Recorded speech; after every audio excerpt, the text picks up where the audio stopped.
Assalamualaikum warahmatullahi wabarakatuh. Selamat sore. Ini sembari menunggu beduk maghrib, kalian harus nonton video ini. Kita balik lagi nih di acara Rashid Ramadan Syahdu di ID Web Host. Tema kita ini adalah menjadi programmer wanita. Mengapa tidak? Nah, perlu kalian ketahui sebelum kita syuting tadi udah mengikuti protokol kesehatan seperti mencuci tangan, menggunakan masker, lalu ada mengecek suhu tubuh dan tetap berjaga jarak seperti itu ya. Nah, kita langsung panggilkan aja. Ini adalah Mbak Ruth. Beliau adalah seorang programmer di ID Web Host. Selamat sore Mbak Ruth. Selamat sore. Aduh, sepertinya ayo tarik nafas lagi. Ya Mbak ya. Cukup panas ya Mbak tadi ya Mbak di luar ya Mbak ya. Jadi butuh waktu yang cukup lama kesini juga ya Mbak ya. Nah, ini Mbak dengan tema kita yang lucu nih, menjadi programmer wanita. Why not? Gitu kan ya Mbak. Mbak kalau boleh saya tahu nih, menjadi seorang programmer ini udah berapa lama Mbak? Kalau untuk jadi programmer, saya lulus kuliah itu 2008. Wow. 2008 tua ya. Ketahuan deh gitu ya Mbak. Setelah itu langsung ngelamar jadi programmer. Jadi dari 2008 sampai 2021. Udah sekitar hampir 13 tahun ya. Sekian tahun. Wow, cukup lama sekali. Jadi menjadi seorang programmer Mbak ini udah cukup lama gitu ya Mbak ya. Lumayan lama. Oh iya, lama itu Mbak. 13 tahun itu lama Mbak. Nah Mbak ini saya akan menanyakan beberapa hal nih Mbak tentang programmer ini. Okay. Nah, kenapa sih Mbak memilih menjadi seorang programmer awalnya itu? Kalau di tahun saya di tahun Anda itu tahun berapa Mbak? Lulus SMA itu sebenarnya zaman dulu. Lulus SMA itu saya termasuk susah menentukan jurusan di kuliah ya. Bingung gitu ya Mbak ya? Masih bingung. Jadi untuk sementara kalau orang tua pengennya kan yang kesehatan, ke dokter. Karena kayaknya lebih mentereng gitu. Cuman kok kayaknya nggak srek gitu. Oh gitu. Jadi sebenarnya passionnya di mana tapi orang tua mau kemana gitu ya Mbak ya. Jadi dulu itu saya tujuan hidupnya kalau untuk pekerjaan hanya 3. Kesehatan, bahasa Inggris, atau enggak komputer. Kesehatan udah nggak pengen, bahasa Inggris nggak bisa. Jadi waktu itu saya memberanikan diri untuk yang komputer. Nah komputer itu juga ada. Waktu itu masih ilmu komputer sama teknik teknik informatika yang saya tahu. Terus karena dulu awalnya kayaknya teknik tuh keren. Ya udah tertarik juga teknik informatika. Jadi saya masuk kuliah tanpa ngerti itu nanti tuh sebenarnya mau ngapain. Jadi setelah kuliah baru jadi programmer. Jadi itu juga ya akhirnya ya terjalankan juga ya Mbak ya. Berarti dari SMA itu memang belum ada pikiran untuk menjadi programmer ya Mbak. Istilahnya kayak penentuan dadakan gitu ya Mbak. Tapi alhamdulillah di situ malah keberuntungannya di situ ya Mbak ya. Jadi mungkin salah jurusan cuman kalau Uco tapi ya Mbak ya. Menurut saya salah jurusan itu tapi tetap harus konsisten aja. Ya udah kamu salah jurusan ya sudah kamu harus fokus di situ gitu. Ya, iya benar-benar. Nih Mbak, saat memilih menjadi programmer nih Mbak, ada yang menentang nggak sih atau orang tua langsung mendukung? Ketika saya lulus ada pengumuman universitas itu saya lulus masuk di teknik informatika. Saya langsung bilang ke orang tua kan ya, mama dulu, mah aku masuk kuliah teknik informatika. Terus mama tuh langsung, apa itu? Kapan ini daftarnya itunya juga nggak tahu ya Mbak. Itu apa kok teknik gitu? Sementara kan ya mungkin orang tua zaman dulu ya masih agak kolot gitu ya, teknik itu kan harus cowok gitu. Jadi aku juga aku jawabnya iya daripada teknik mesin. Aku teknik informatika aja. Jadi kalau teknik mesin juga hampir keseluruhan laki-laki yang Mbak, tapi teknik informatika adalah teman perempuan masih gitu ada ya Mbak cewek. ya. Jadinya aku ya udah pokoknya sini aja lah daripada nanti keluar terus bayar lagi kan. Udah 2 kali kerja nanti malah mengeluarkan biaya lagi. Iya, justru sangat ditentang dulu. Berarti awal juga orang tua Mbak tuh terheran-heran kenapa bisa di sini padahal ya belum tentu basicnya di situ. Nah, terus habis itu pasti di perjalanan selama 13 tahun ini Mbak punya cerita suka dukanya kan Mbak ya menjadi programmer ini. Nah, apa sih Mbak suka dukanya? Kalau duka itu gimana ya? Kayaknya saya nggak pernah nganggap duka sih. Cuman sulitnya. Jadi masa sulitnya gitu ya Mbak. Iya, karena dulu kan internet juga belum terlalu kenceng sekarang belum sekenceng sekarang. Kalau zaman kuliah ya, kalau misalnya udah kerja ini nggak saya anggap duka sih, lebih ke ketika dikasih kamu masuk di project ini ya, kamu bantuin project ini, itu tuh lebih ke takut tapi tertantang gitu. Jadi pengen mencoba gitu ya, jadi pengen coba. Kalau sukanya banyak sih teman-teman, karena bergaul dengan programmer kan rata-rata cowok tuh. Iya benar-benar. Ya sukanya sama programmer yang cowok itu, mereka kalau ngomong tanpa tadi ngaling-ngaling gitu. Iya benar, jadi nggak usah basa-basi langsung to the point gitu. Nggak perlu pakai nanti takut tersinggung nih. Jadi langsung ngobrol gitu aja. Jadi suasana kerja juga nyaman dan mereka juga enak sih, maksudnya mereka kalau misalnya saya kesulitan ini selalu membantu, sharing sesama sharing ini gitu ya Mbak ya. Nah terus habis itu sering nggak sih Mbak mendapatkan perbedaan perlakuan? Kan ya itu tadi kebanyakan programmer itu laki-laki sedangkan Mbak perempuan gitu. Apakah Mbak juga disudutkan sama teman-teman apa gimana Mbak? Enggak sih. Kalau yang selama 13 tahun ini saya nggak pernah disudutkan, nggak pernah diremehkan. Justru mereka benar-benar bantu gitu. Support gitu ya. Tapi ya jangan misalnya kadang kan kalau cewek terus tolong bantuin dong, nggak gitu juga gitu. Maksudnya ya kita juga harus bisa berjuang dan mereka juga masih mau jelas mau bantuin kita gitu, kita kesulitan. Jadi aku nggak pernah ngerasa diremehin, nggak pernah ngerasa disudutin sih. Nggak pelit ilmu sama-samanya Mbak ya. Jadi Mbak juga kerjanya enjoy terus habis itu tapi tidak menergantungkan diri sama orang lain juga ya Mbak. Benar ya Mbak ya. Terus habis itu gini Mbak, soft skill dan hard skill apa sih yang harus dipunyai oleh seorang programmer? Mungkin dari diri Mbak sendiri. Aku tuh kalau seorang programmer tuh emang pasti harus ada skill ini gitu. Kalau soft skill biasanya terjadi keahliannya itu seiring dengan pengalaman kita ya. Menurutku soft skill seorang programmer itu ya dia harus bisa analisa project, analisa request klien, menerjemahkan ke dalam bahasa program gitu, dalam projectnya. Terus komunikasi jelas penting dan bisa kerja dengan tim gitu. Jadi bisa kerja sama dengan tim, nggak gimana ya, nggak bisa saling egois, nggak bisa ini harusnya aku yang bener nih yang kayak gini, nggak bisa. Jadi kita harus tetap diskusi dengan tim orang biar dan harus kreatif juga. Jadi kita harus ketika project ini kita juga bisa ngutarain kayaknya bagusnya gini deh, kreatif, tapi tidak memaksakan kehendak kita gitu. Jadi tetap harus profesional juga ya, walaupun kerja sendirian dan kerja tim juga harus punya pegangan skill itu. Iya. Kalau hard skill sih itu kemampuannya ya seorang programmer ya tetap harus bisa menguasai bahasa pemrograman, itu udah jelas banget ya. Bisa coding, bisa debugging, bisa testing, menguasain basis data gitu. Ya seperti itu.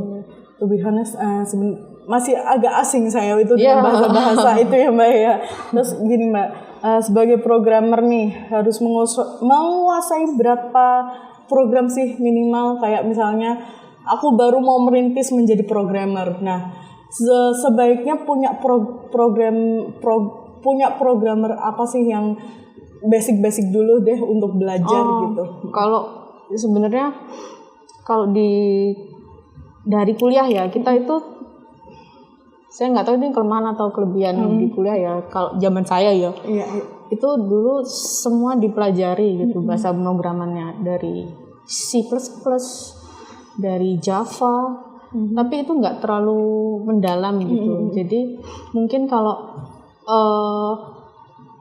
ada yang mau ke programmer tuh kita harus nentuin dulu, kita ini mau kerjanya di bagian website kah atau mau di enterprise kah? Karena kalau di enterprise, kalau di company gitu kan kadang ada yang pakai Java.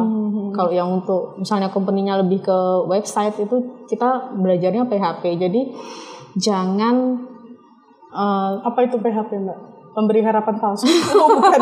Itu istilah dalam program. Itu bahasa pemrograman. Jadi tidak harus menguasai semuanya gitu. Karena kok kita menguasai semuanya, ruwet ya Mbak kayaknya kalau karena menguasai satu aja itu sudah susah. Jadi mending fokus ke satu bahasa pemrograman. Karena misalnya kita menguasai PHP untuk website, itu juga udah ada turunannya nanti. Ada Laravel-nya, itu juga harus kita kuasai. Nanti kita juga ke HTML-nya, ke CSS-nya, ke JavaScript-nya gitu. Jadi fokus aja ke yang passion kita tuh di mana gitu. Jadi tetap fokus dalam mengambil keputusan itu biar nggak salah langkah juga. Jadi kalau misalnya terlalu banyak boleh banyak menguasai tapi tetap dipilah-pilah ya Mbak ya. Iya, yang ya kalau misalnya mau menguasai semua sih nggak apa-apa sih. Kalau bagus gitu. Cuma kalau mau fokus ya lebih bagus lagi gitu. Jadi biar expert di bidang itu gitu ya Mbak ya. Nah, kalau Mbak Ruth sendiri nih bisa menguasai berapa bahasa programmer sih Mbak? Kalau saya karena bergaulnya dengan website ya, jadi saya lebih ke PHP. Apa itu PHP Mbak? Bahasa program. Oh ya benar, bahasa program. Bukan memberi harapan palsu. Jadi karena di PHP itu kan turunannya PHP itu banyak gitu. Jadi dari PHP itu kita juga belajar framework untuk Laravel, misalnya CI gitu. Itu kan juga harus kita kuasai. Terus kalau kita di PHP itu juga secara otomatis kita bersentuhan dengan bahasa HTML, terus CSS untuk interface-nya, JavaScript untuk framework-nya juga ada jQuery-nya gitu. Ya mungkin Mbaknya agak masih agak asing gitu. Karena belum tahu sih Mbak di bidang seperti itu. Tapi dengan pembahasan ini jadi kayak PHP itu bukan pemberi harapan palsu. Cuma itu adalah bahasa program gitu ya Mbak ya. Nah, kita ketahui kalau sekarang ini kan kita lagi pada masa COVID kayak gini ya Mbak ya. Mbak kan kerja sebagai programmer. Nah, ini kan lagi WFH ya Mbak ya. Iya, saya WFH. Kendala-kendala saat WFH itu gimana Mbak? Apalagi programmer tuh mungkin butuh saran juga sama teman-teman sepekerjaan apa gimana? Gitu kok. Kalau kendala WFH itu yang sangat berkontribusi dalam kendala WFH itu mati listrik. Oke. Karena programmer itu membutuhkan sumber daya listrik yang jadi ketika lagi program gitu kan tiba-tiba mati listrik. Terus ya kita kan pakai UPS yang kayaknya nih agak lama nih mati listriknya. Terus ketika kita matiin listriknya hidup. Itu kan jadi bad mood banget gitu. Greget gitu ya. Moodnya jadi jadi kalau gitu. Kendalanya tuh jelas itu karena itu berhubungan dengan infrastruktur kita gitu. Tapi kalau untuk koordinasi dengan teman itu kan kita sudah ada biasanya pakai Zoom atau Meet gitu. Jadi tetap menggunakan aplikasi-aplikasi tersebut biar untuk komunikasi juga lancar gitu. Tapi ya jangan dijadiin alasan juga sih. WFH jadinya kan koordinasinya susah gitu. Selalu ada jalan sih kalau itu. Kalau kita terlalu menyalahkan kondisi nanti malah nggak jalan. Jadinya terbengkalai semua jadi kerjaan. Kalau selama ini sih sama teman-teman programmer nggak ada masalah untuk koordinasi gitu. Oke. Nah, kan Mbak Ruth ini adalah seorang programmer wanita gitu kan Mbak. Kan kita wanita itu ada masa-masa di mana kita mood swing. Kita lagi PMS itu kan lumayan mengganggu mood kita. Nah, kalau lagi kerja terus keadaan Mbak lagi kayak gitu gimana Mbak? Apakah ada cara mengatasi? Udah aku makan dulu deh apa gimana gitu Mbak? Cara mengatasinya mungkin kadang yang kayak tadi awal saya bilang ya, karena programmer itu banyak yang cowok, jadi mereka tuh kadang nggak peka juga kita lagi mutusin gimana gitu. Para lelaki kalah ayo. Jadi tuh mereka nggak memperdulikan itu gitu. Jadi kadang emosi juga gitu. Tapi ya nanti kalau udah kebiasaan juga. Itu kan ini di ruang kerja, di lingkungan kerja Mbak. Kalau Mbak pribadinya mengatasi problem sendiri gitu. Lebih ke apa nih? Misalnya ya udah deh kerjaannya ntar dulu sambil nunggu listrik kita baca atau buka Instagram gitu. Enggak, biasanya ya browsing sih IG, nyari drakor. Lebih ke ini ya, menyenangkan diri sendiri. Self healingnya dulu, self healing. Kalau misalnya kita udah seneng gitu kan, nanti kita bisa baik gitu ya. Balik lagi gitu. Jadi kalau programmer juga nggak mungkin terus-terusan coding gitu. Ada kalanya mereka stuck juga. Jadi kalau salah satu teman saya sih biasanya nonton manga dulu atau anime dulu nonton, terus ngegame dulu. Nggak apa-apa sih menurutku satu, karena itu untuk self healingnya dulu. Jadi nggak terpacu dengan kerjaan terus, pasti kan butuh refreshing ya Mbak ya, untuk bekerja selanjutnya. Nah nih Mbak, tadi sebenarnya udah dikasih tahu juga sama Mbak bahwa teman-temannya Mbak ini kan rata-rata cowok ya Mbak ya, jadi tidak mempermasalahkan, tidak terlalu mempermasalahkan tentang pribadi gitu ya Mbak ya. Nah menjadi programmer ini banyak tekanan nggak sih Mbak? Apa mungkin selain dari teman atau dari sekitar lainnya? Nah terus habis itu gimana cara Mbak tuh mengatasi tekanan tersebut dalam kerjaan juga Mbak? Kalau tekanan itu karena kalau udah di dunia kerja itu kan project itu kadang misalnya belum selesai project ini ada project lain, jadi stresnya itu memang kadang stres banget gitu.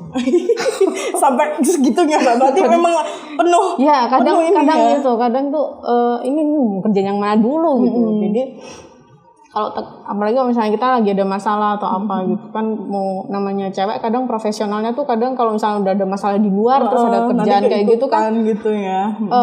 Bener-bener stressful gitu. Jadi biasanya kok aku sih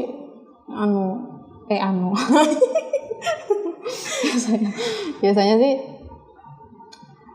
saya mencoba untuk mengurutkan mana prioritas dalam project ini. Misal ada berapa project diprioritaskan, jadi saya benar-benar diklasifikasikan gitu. Jadi pelan-pelan setelah itu baru ambil nafas. Ambil nafas, mengerjakan satu-satu. Gitu.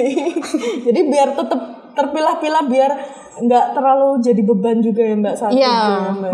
Oke. Nah ini adalah pertanyaan terakhir. Gimana sih Mbak peluang kerja programmer tapi wanita nih Mbak? Itu gimana sih Mbak? Sejauh ini kan ini era digital juga kan, banyak banget yang suka di bidang itu mungkin. Peluang kerja untuk programmer saya itu sebenarnya besar banget ya, karena mungkin banyak wanita yang kok programmer kayaknya itu nggak cocok kalau untuk wanita, tapi yakin dan percayalah kalau itu sebenarnya juga cocok untuk wanita gitu. Jadi karena kesuksesan juga nggak mengutamakan gender gitu. Jadi menurutku peluangnya besar banget kalau untuk wanita.